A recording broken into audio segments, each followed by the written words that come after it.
Hi there, welcome on into Goodlands Arena. I'm Anna Stanley, with me Dean Wilson, and we've just had the round 10 match between the Magic and the Steel. Steel 2 dominant, a 15-goal win over the Magic. And Dean, it sort of was an interesting game. It lacked a bit of intensity early on. It was probably very clinical on attack, not much defence though.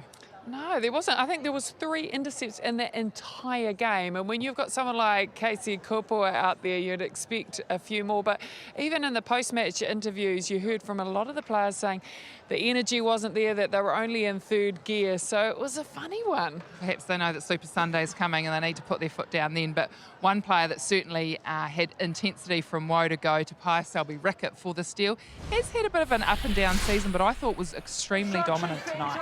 I think this was one of her best performances of the season, and it was the link she had with Gina Crampton, especially off that centre pass. They always got length of that centre pass. She then turned and looked into Lenise Pot-Gita, who was very accurate, as we're used to seeing under the post, but it was just her work rate. She was looking for play. She was trying to be involved with everything that was out there, and I think that's what we haven't seen from Tapia in some of these matches, but she certainly stepped up and brought her game tonight, and it was great to see from the goal attack from the Steel. And of course we saw the stats there, 83%. We interviewed her at the end of the match. She was pretty happy with those stats.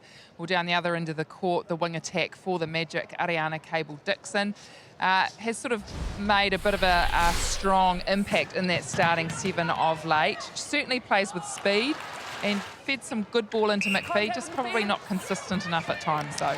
Absolutely, I thought there were some great feeds in when she was turning and letting that ball go, when she mixed up the pace of her feeds as well. Wasn't always on that second. I think that's what worked for her. We know she can hit that circle edge well, but it was the centre pass off that sometimes where Ariana struggled. They were having to force it back. Casey Kopua did a lot of work off that centre pass off. So again, just another work on for the Magic. Yeah, I think at times perhaps she can be too quick and just needs to be maybe shorter and sharper with her movements. Well, the Steel defence, they're very understated, Selby-Rickett and Irwood, but boy, they work hard for each other, don't they? And just seem to be in the right place at the right time. We used the word grind a lot this season, and it wasn't just down the defence end for the Steel that there was ball getting picked up. It was a full court, all 7 out there. We saw Courtney Elliott come on at goalkeep.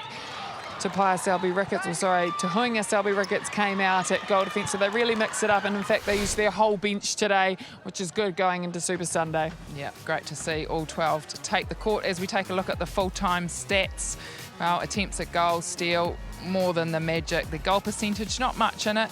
The Steel finished on 83%, but as we talked about defensively, look at the intercepts, only 4 throughout the whole match. Rebounds in favour of the Steel, and turnovers, Magic having 5 more than the Steel.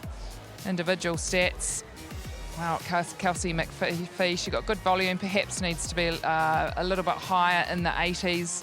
Mia Foe, I thought, came on and had good impact at goal attack, finishing on 86%. And Pia Selby-Rickett, as Dean mentioned, probably one of her best games for the Southern Steel this week. So, of course, that is round 10 done and dusted. Round 11 next week will be coming to you from Invercargill for Super Sunday. We look forward to that one.